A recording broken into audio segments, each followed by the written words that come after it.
সুপ্রিয় শিক্ষার্থী বন্ধুরা, তোমরা অনুরোধ করেছো তোমাদের জন্য পরীক্ষার সাজেশন তুলে ধরার জন্য। তোমরা এতদিন ধরে এই চ্যাপ্টারটির জন্য অপেক্ষা করছিলে এবং অনেকবার মেসেজও করেছো। তোমাদের জন্য চ্যাপ্টার 4 থেকে গুরুত্বপূর্ণ প্রশ্ন তুলে ধরলাম। যারা তোমরা দ্বাদশ শ্রেণীতে পড়াশোনা করছো তাদের জন্য এই পরীক্ষার জন্য গুরুত্বপূর্ণ প্রশ্নের সাজেশন। তো আমার সুপ্রিয় শিক্ষার্থী বন্ধুরা, টিবিসি মাই স্টাডি ইউটিউব চ্যানেলে তোমাদের সকলকে স্বাগত জানাচ্ছি। আশা করি তোমরা সকলে ভালো আছো।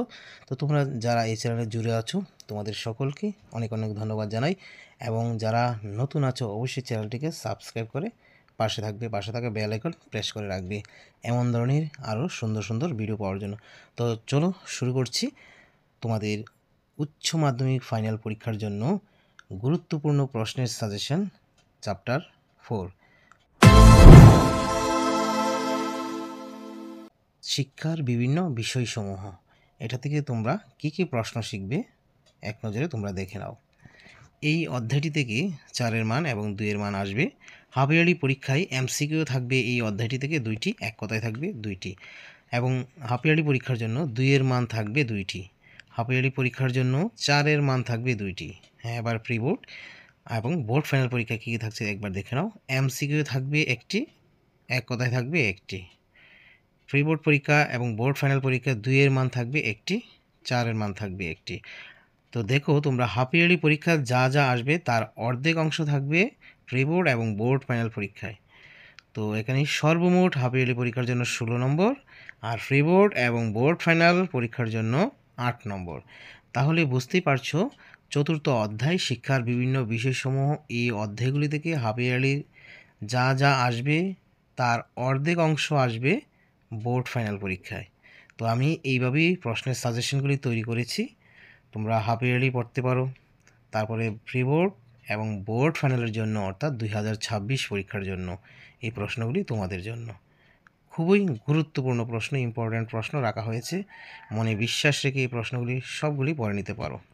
আর এটা বলে রাখি যে প্রতিটি একক ধরে ধরে প্রশ্নগুলি সাজানো রয়েছে।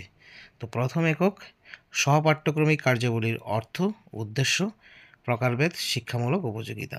তো দেখো প্রথম প্রশ্নটা কী রাখা হয়েছে, সহপাঠ্যক্রমিক কার্যাবলীর সংজ্ঞা দাও, সহপাঠ্যক্রমিক কার্যাবলীর বৈশিষ্ট্যগুলি আলোচনা করো। এটা উচ্চ মাধ্যমিক 2024 সালে এসেছে। তো 2024-এর প্রশ্নগুলি তোমাদের জন্য খুবই গুরুত্বপূর্ণ। তারপর 2 নম্বর, সহপাঠ্যক্রমিক কার্যাবলীর উদ্দেশ্য বা গুরুত্বগুলি কী কী লিখো। ঠিক আছে, কোয়েশ্চেন ব্যাংক 2025, উচ্চ মাধ্যমিক 2023। তো এটা 2023-এ এসেছে এবং এবারের কোয়েশ্চেন ব্যাংক 2025-এ এই প্রশ্নটা রাখা হয়েছে। তোমাদের জন্য কোয়েশ্চেন ব্যাংক আবার 2026-এর জন্য প্রকাশিত হবে, ত্রিপুরা বোর্ড থেকে প্রকাশিত হলে তোমাদেরকে সেগুলি দেওয়া হবে এবং জানিয়ে দেওয়া হবে। সহপাঠ্যক্রমিক কার্যাবলীর প্রকারভেদ বা শ্রেণীবিভাগ সংক্ষেপে আলোচনা করো। তারপর 4 নম্বরটা হচ্ছে সহপাঠ্যক্রমিক কার্যাবলীর শিক্ষামূলক গুরুত্ব বা উপযোগিতা আলোচনা করো। তো এখানে বুঝতে পারছো প্রথম একক থেকে 4টি প্রশ্ন রাখা হয়েছে, তার মধ্যে 2টি প্রশ্ন স্টার মার্ক রয়েছে। তারপর আমরা দ্বিতীয় এককে চলে যাচ্ছি, শৃঙ্খলা ও স্বাধীনতা, অর্থ, প্রকারভেদ, শিক্ষা এর গুরুত্ব। দেখো খুব গুরুত্বপূর্ণ একটি কথা লিখে রাখলাম পাশে, 100% কমন ফর 2026, অর্থাৎ 2026-এর জন্য মোস্ট ইম্পর্ট্যান্ট এই প্রশ্নগুলি, অর্থাৎ এই একক থেকে আসার সম্ভাবনা সবচেয়ে বেশি।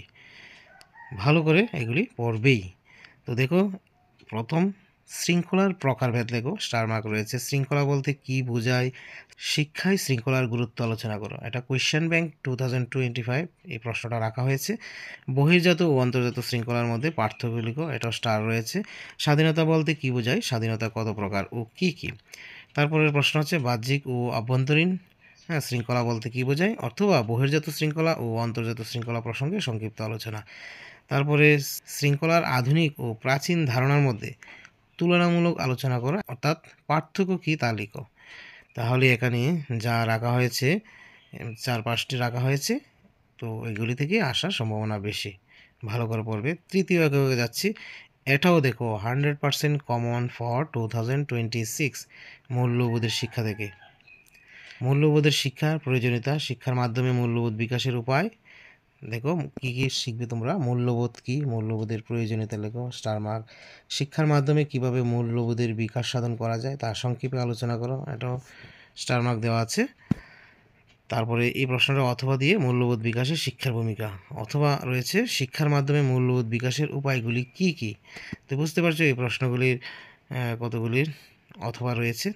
কোয়েশ্চেন ব্যাংক 2025, তারপরে ফ্রি বোর্ড এক্সামিনেশন 2022-23 এবং মডেল কোয়েশ্চেন রয়েছে এই প্রশ্নটি। তাহলে খুবই গুরুত্বপূর্ণ প্রশ্নটি, ভালো করে পড়বে। মূল্যবোধের বৈশিষ্ট্য। তারপরে যাচ্ছি পরের এককে, জাতীয় সংহতি ও আন্তর্জাতিকতাবাদের শিক্ষা। দেখো প্রশ্নগুলি কী কী রয়েছে। ভারতের জাতীয় সংহতির শিক্ষার ভূমিকা আলোচনা করো, অথবা জাতীয় সংহতির জন্য শিক্ষা এই বিষয়ে সংক্ষিপ্ত টিকা লিখো, অথবা শিক্ষা কীভাবে জাতীয় সংহতি বজায় রাখতে সাহায্য করতে পারে ব্যাখ্যা করো, অথবা জাতীয় সংহতি স্থাপনে শিক্ষার তাৎপর্য আলোচনা করো। একটি প্রশ্ন শিখলে অনেকগুলি প্রশ্ন অথবা রয়েছে। তারপরে উচ্চ মাধ্যমিক 2023 এই প্রশ্নটি এসেছে যে জাতীয় সংহতি রক্ষার পথে অন্তরায় বা বাধাগুলি সংক্ষেপে আলোচনা করো। আন্তর্জাতিকতা বোধ বিকাশের প্রয়োজনীয়তার সম্পর্কে আলোচনা করো, অথবা এই প্রশ্নটি আন্তর্জাতিক বোঝাপড়ার তাৎপর্য ও প্রয়োজনীয়তা লেখো। হাফ ইয়ারলি 2023 এই প্রশ্নটি এসেছে। জাতীয় সংহতির পথে প্রতিবন্ধকতা দূরীকরণের উপায়। তাহলে এই 4টি একক থেকে এই গুরুত্বপূর্ণ প্রশ্ন তোমাদের জন্য রাখা হয়েছে। তোমরা স্টার মার্কগুলি তো ভালো করে পড়বেই, হ্যাঁ, তারপরে অন্যান্যগুলিও ভালো করে পড়ার চেষ্টা করবে। তো আশা করি আমার সুপ্রিয় শিক্ষার্থী বন্ধুরা তোমরা সকলেই বুঝতে পেরেছো। তো এমন ধরনের নোটস সাজেশন পেতে আবারও বলছি, তোমরা অবশ্যই চ্যানেলে জুড়ে থাকবে, পাশে থাকবে। সদা সর্বদা তোমাদের পাশে রয়েছি। আর যদি এই প্রশ্নগুলির উত্তর সহকারে নিতে চাও তাহলে টেলিগ্রামে অবশ্যই যোগাযোগ করবে এবং একটি কমেন্ট করে জানিয়ে দেবে।